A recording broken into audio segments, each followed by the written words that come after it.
At least 3 times per block is a science sit rep. Again, situational report. This is partially an operational status, reporting back if they missed any targets or gotten any specific ones, if they have issues with their camera or any other operational items. The other part is an actual description of the moon. This task is done by one of the support team astronauts, so that's not the crew currently taking photos or making annotations, but they do have windows 1 and 4 that they can float up and provide that information from. If you watch the entirety of the flyby, you'll also notice the crew will be photographing some targets multiple times to get observations in different lighting conditions. This is due to Orion changing their location throughout the flyby.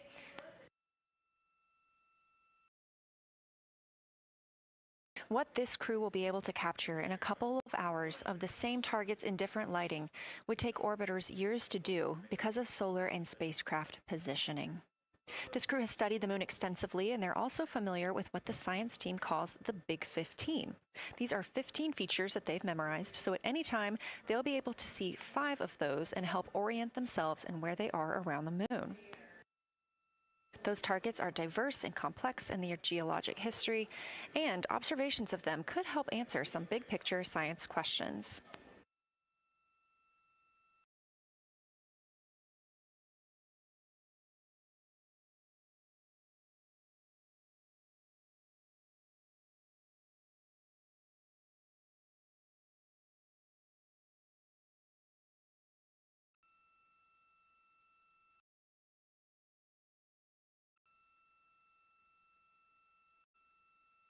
If you've been following the mission, you can see that the configuration of the cabin is a little bit different than what it looked like on launch day.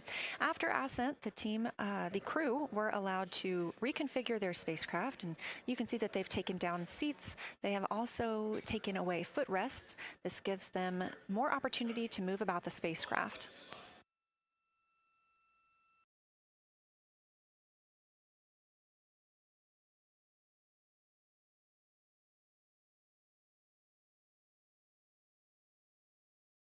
Orion itself has 330 cubic feet of habitable volume. That's about the size of 2 minivans and is 60% more cubic volume than the Apollo spacecraft. We are standing by for the Integrity crew aboard Orion to surpass the Apollo 13 record.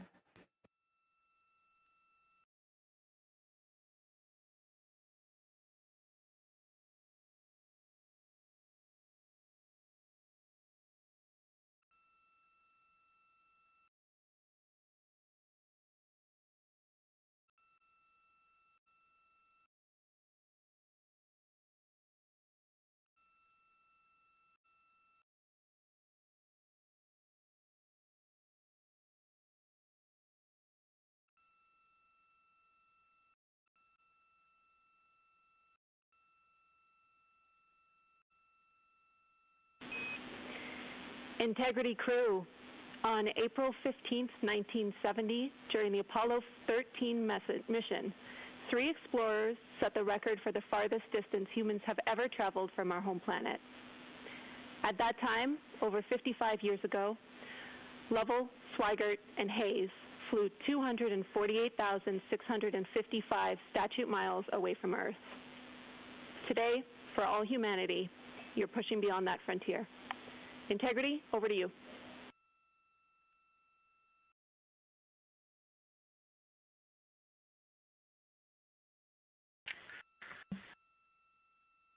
Yeah, from the cabin of Integrity here, as we surpass the furthest distance humans have ever traveled from planet Earth, we do so in honoring the extraordinary efforts and feats of our predecessors in human space exploration.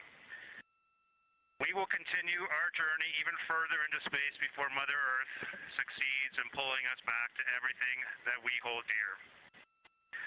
But we, most importantly, choose this moment to challenge this generation and the next to make sure this record is not long-lived.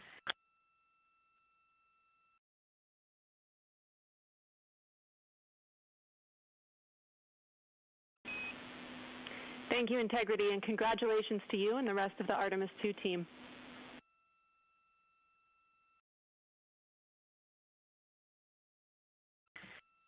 Thank you, Houston. We have a couple more things we'd like to take this moment for.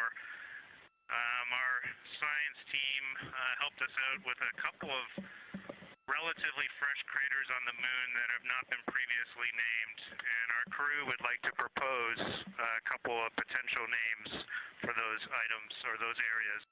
And we spent a bit of time this morning looking out the window, and we're able to see them now both with our naked eye and through the long lens, and so we feel this is a good time to send this down, and a special shout out to Kelsey for helping us with this. The first one we'd like to suggest is a named crater in honor of our great spacecraft integrity.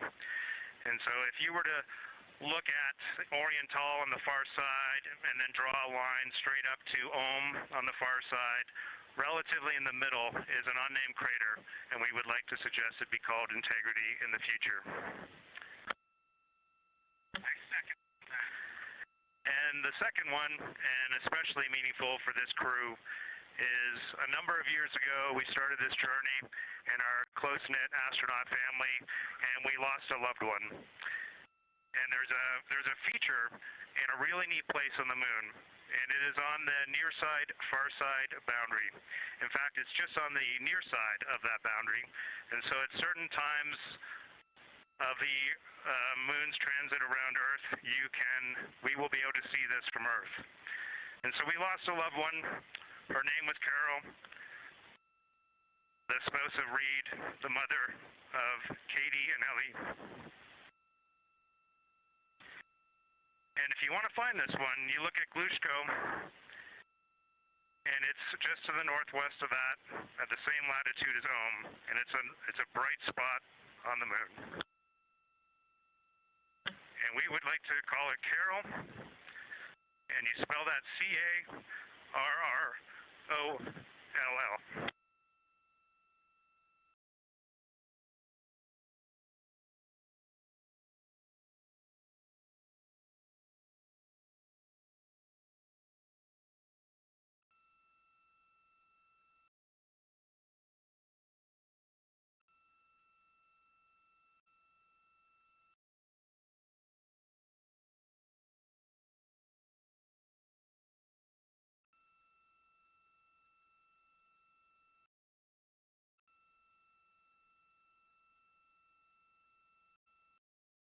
Clear.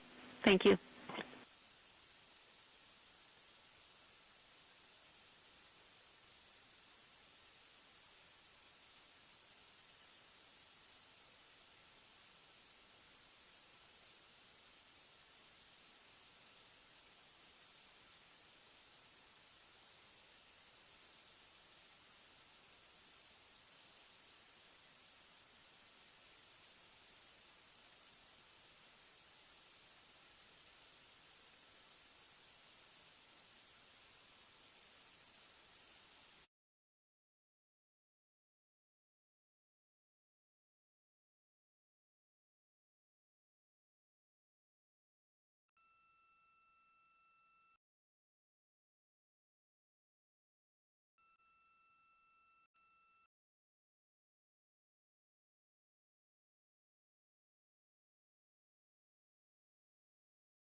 As the Artemis II crew passed the record set by Apollo 13 for the farthest humans to ever fly from Earth at 12:57 p.m. Central Time, 1:57 p.m. Eastern Time, Canadian Space Agency astronaut Jeremy Hansen shared. We're getting ourselves all put back together now, and and we are going to dim the cabin lights and prepare for our science objectives ahead.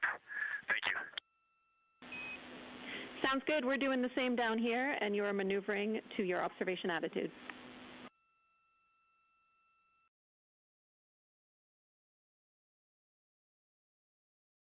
As we pass that Apollo 13 record of the furthest humans to ever fly from Earth at 12:57 p.m. Central Time, 1:57 p.m. Eastern Time, the Artemis II crew shared some poignant words, specifically Canadian Space Agency astronaut Jeremy Hansen. The crew also called down 2 craters not yet named that they would like to name. One, Integrity, in honor of their spacecraft, which they have named. That's near the Ohm crater. Another near Quisqueya, which is a bright spot, named Carol, in memory of Reed Wiseman's wife.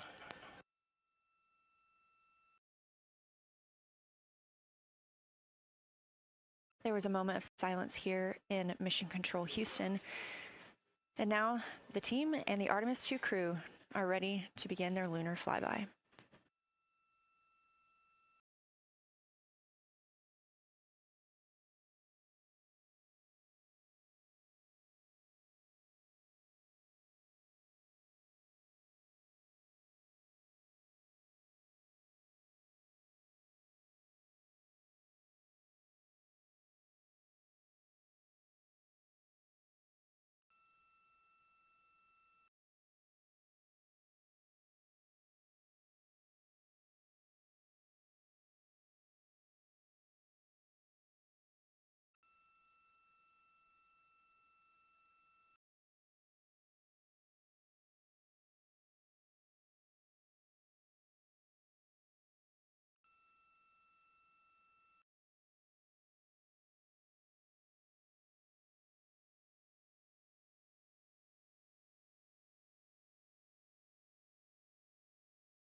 We are 4 days, 19 hours, 31 minutes mission elapsed time of the flight of Artemis II, our 4 astronauts aboard Orion. Today is our lunar flyby day. The spacecraft is currently about 12,000 miles away from the moon, and you can keep up with the distance from Orion to the moon and Earth by visiting nasa.gov/trackartemis, or you can just stay with us here because we're going to be telling you throughout the day. They are currently 248,834 miles away from planet Earth.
Coming up next on the crew's timeline today will be their cabin configuration portion.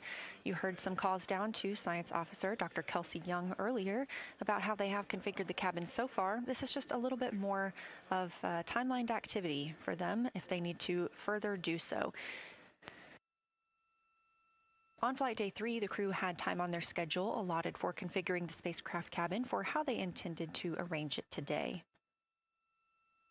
Of course, they had to take down that configuration for another test yesterday of their Orion Crew Survival System suits. But configuring it on flight day 3 allows them the opportunity to get a chance to see what works for them now that they are in the microgravity environment.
Mission Artemis, Tele prend direction, allant tout la ligne, l'hypothèse. That's when we'll have the crew at the windows photographing the moon, as well as making calls down about what they are seeing.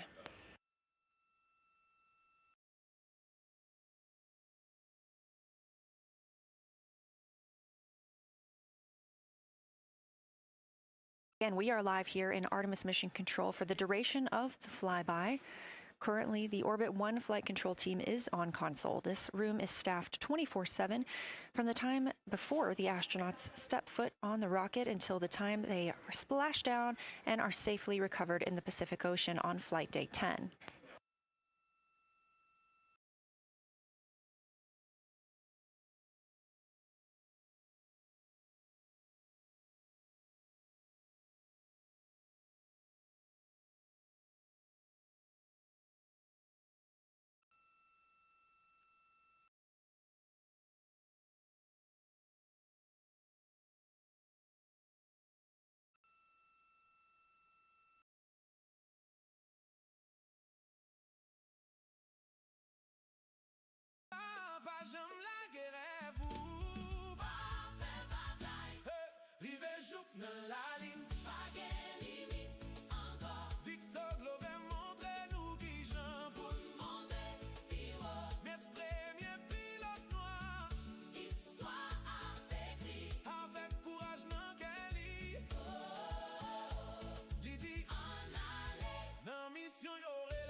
Again, this is Artemis Mission Control here in Houston.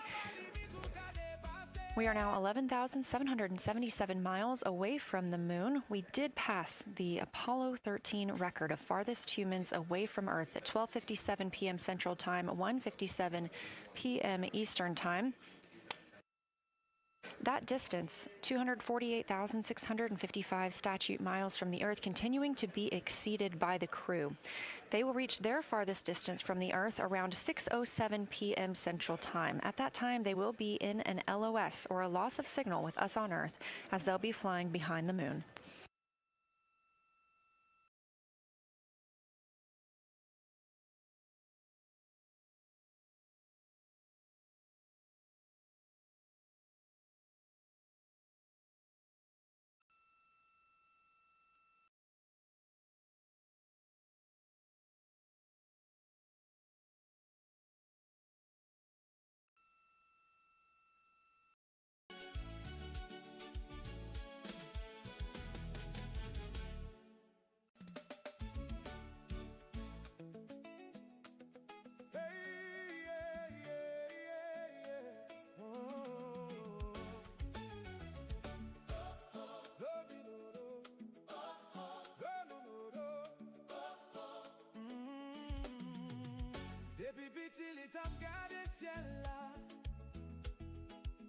étoiles yo t'apre li en haut là. Oh. Yon rêve nan ke li pa jam mouri. Li di m'a volé plus loin, passé noir, joui. Li te travail di chaque jour sans prendre souffle. Apprendre li te li pa jam découragé. Sorti sous terre, arrivé dans ciel bleu. Bon Dieu l'ouvrit chemin pour lui marcher. Même l'aile difficile. Qu'aime la foi. Papa j'aime la guerre vous. Papa bataille. Rive jouk dans la ligne. Pas de limite encore. Victor Glover montre nous qui j'en pour monter piro. Mes premiers pilotes noirs. Histoire avec lui. Avec courage non Kelly. Lydie en allée. As the crew gets into their cabin configuration preparations, we are joined by Dr. Sarah Noble, the Artemis Lunar Science Lead. Thanks for joining us here today. Yeah, it's quite a day. Yeah, we are very excited. I can only imagine how you guys are doing over there. So tell me a little bit about yourself and what your role is for Artemis 2. Sure. So I'm the Artemis Lunar Science Lead, so over the entire campaign, and my job is basically to make sure that as we have this big adventure back to the moon, we actually learn new things about the moon. Fascinating. So why is the moon such an important destination today? Yeah, so the moon is a pretty amazing place. It is a great place to learn about basic fundamental processes that happen on like all the planets, like cratering and volcanology. And also it is, part of our Earth-Moon system. And, the Earth recycles its rocks pretty well, right, through plate tectonics and weathering and whatever. Most of the rocks on the Earth are geologically young. But on the moon, we have the entire record that goes back 4.5 billion years since we formed. And so if we really want to learn about what was happening in that period, like the moon is really the only place we can go. We're also thinking about going back to the moon, and we want to go to the lunar South Pole. So what makes that such an interesting destination? Yeah, the South Pole is cool, right? It's far away from the places we went during Apollo. It's different kinds of rocks there, some of the oldest rocks on the moon. It's also a place where we think there might be resources like water.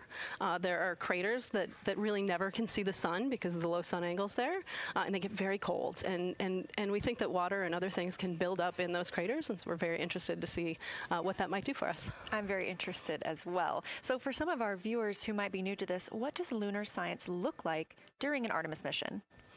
Yeah, it's pretty exciting for us as we have really sort of built this from scratch to try to understand how we can best use the crew to support our science. And so, we've developed a system. We've got a team in place. We've got a back room here in this building called the SIR, the Science Evaluation Room. And there's in fact a back room to that back room over in another building here at Johnson Space Center where we've got our teams of scientists working really hard. They're actually speaking to this room through our science officer. This is now the first time we've ever had a science officer in flight control room. So we're pretty excited about that. So we have a really voice out and up to the crew. I know, it's been so exciting to hear Dr. Kelsey Young speaking directly with the crew today, now so close to the moon. And we have a live view here of the science operation or the science evaluation room. So this is where the majority of your team is today. Is that right? Yeah, that's right. This is a big chunk of our scientists. You can see them in there now working hard, trying to get ready for the day. And then again, there's a second room where we have a lot of our data folks where the data will first come down and they'll sort of sift through the data and get it ready for this team to take. What's the mood like right now in the SIR? It is, I would say, giddy. I think we've worked. I would say giddy. I think we've worked very hard for this. They have done simulation after simulation. They have worked really hard over the last couple of years to get ready for this moment, and I think everybody's just really excited to see. Even already we've had some descriptions from the crew coming down, and it's so great to see their joy and our joy, our love for the moon come through. Yes, we are in for a real treat today if it's been anything like their observations the past couple of days. So how are the lunar science teams using this test flight to prepare for future missions to the moon? Yeah, absolutely. This is the way that we are building our foundation for the future, from everything from, how do you train a crew to be a geologist, right? And so, working through that, getting them classroom training, field training, building the science team, building these physical rooms that we are in, designing the software that the teams are using, and then, figuring out what happens to that data. They're going to take this data and it's going to come down, and how do we get it out to not only our team, but out to the world and the rest of the science community? Yeah, that's a great point, because when you hear these crew members talk, you would never know that they're not geologists. Your team has trained them so well. They have been very good students. Who can blame them? It's a pretty great topic.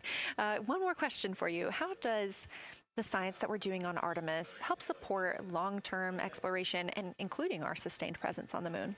Yeah, you know what? We have a saying in the Science Mission Directorate that science enables exploration and exploration enables science, right? So you need the scientists, because we are the ones who are the experts in, landing site and doing analysis of landing site and making sure we can find a good place to land, to like understanding the properties of the soil so we can, design our systems to manage that, understanding the radiation environment, keeping our astronauts safe.